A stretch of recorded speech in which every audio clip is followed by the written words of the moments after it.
In the US, the National Guard has tried to disperse crowds during the fourth day of rioting in Los Angeles over Donald Trump's illegal immigrant crackdown. There have been violent clashes between protesters and law enforcement officers.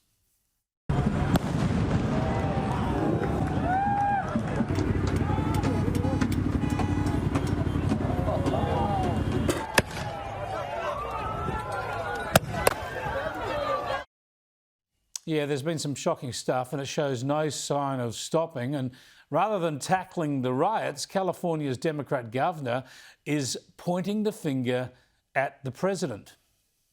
He's not for peacemaking. He's here for war. He wants a civil war on the streets of America, not just here. He's testing the boundaries by nationalizing the federal guard. As I put it to our US analyst, Kristin Tate, this talk of civil war was just extraordinary. It's ridiculous. I mean, Gavin Newsom himself has turned his state into a third world lawless banana republic. Rioters in that state right now, they've been encouraged by Democrat lawmakers like Newsom to burn down their city with impunity. Rioters there right now, they are blocking freeways, trapping people on bridges. They are throwing rocks at fast-moving cars. They're lighting cars on fire, targeting police officers. It is getting violent. It reminds me of 2020. And why are they doing this rioting, Chris? They are rioting because ICE has removed criminals who have no right to be in this country, criminals who should be locked away for the rest of their lives in many cases, let alone deported. For example, yesterday, DHS in one of these LA raids arrested an illegal immigrant who was a gang member who was involved in a shooting at a high school graduation party that ended up in 2 people being murdered, students. And then they also arrested sex offenders, drug traffickers, so on, so on. And these are the people who are being removed, hardened criminals. Why are they rioting over these people being removed? We have rioting and acts of terrorism over federal officials removing criminals from American streets.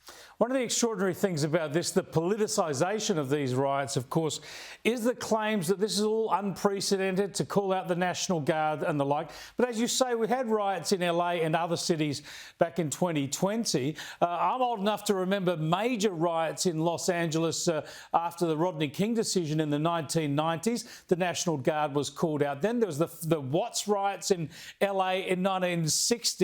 I mean, I'm not saying this is pleasant. I'm not saying we shouldn't take this seriously, but none of this is unprecedented.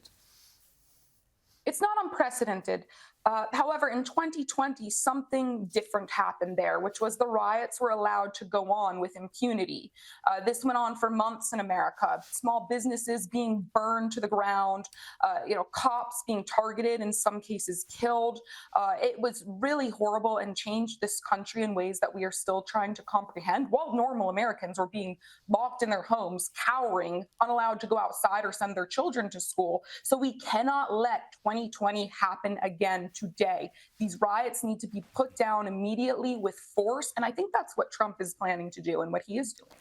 Well, not only do we have the California Governor Gavin Newsom talking about Trump trying to push for civil war, we have Donald Trump saying that he should be arrested, that Gavin Newsom should be arrested. Have a look. His primary crime is running for governor because he's done such a bad job. What he's done to that state is like what Biden did to this country.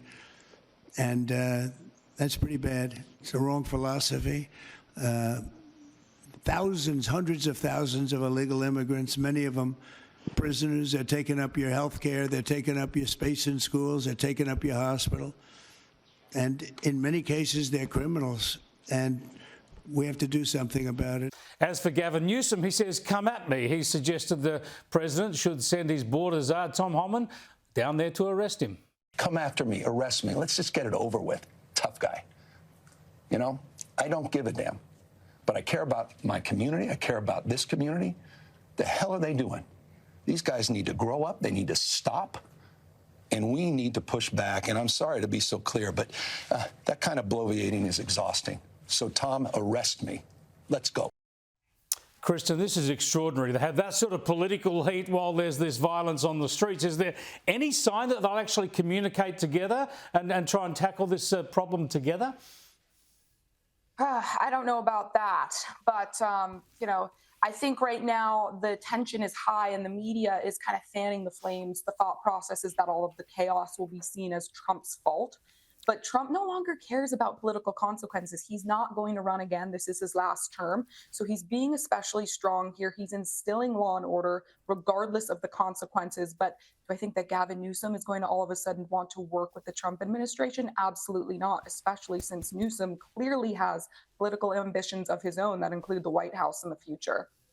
Yeah, now an Australian reporter was shot with a rubber bullet in the rioting 24 hours ago. Our government is now going to make representations to your administration over this, so everybody's getting involved. We'll see what happens there, but we'll keep an eye on events and see what develops. I want to get your thoughts on a couple of other things, though, before we run out of time, and one is this vision of Donald Trump tripping on his way up the stairs the other day. Have a look at this. He misses a step and collects himself. And there's all sorts of lefties going nuts saying that we should now be running this endlessly, along with the old footage of Joe Biden tripping up the stairs, which, as you know, we've seen many, many times. But to say these two things are even remotely comparable is laughable. Of course, Donald Trump had a trip. He grabbed himself and looked after himself. But to make the comparison with Joe Biden, who was obviously mentally and physically feeble, I think it's a bit over the top, don't you? Of course, this is complete nonsense. I mean, a person's health is a compilation of many, many events over time. And we saw over time Joe Biden have mental lapses. He was tripping all the time. He couldn't remember things. This was very consistent with Joe Biden. Donald Trump has been extremely sharp, especially for his age. And yeah, he tripped. Okay, we all trip once in a while. This is a nothing burger. It's a nothing burger indeed. Thanks for joining us, Kristin.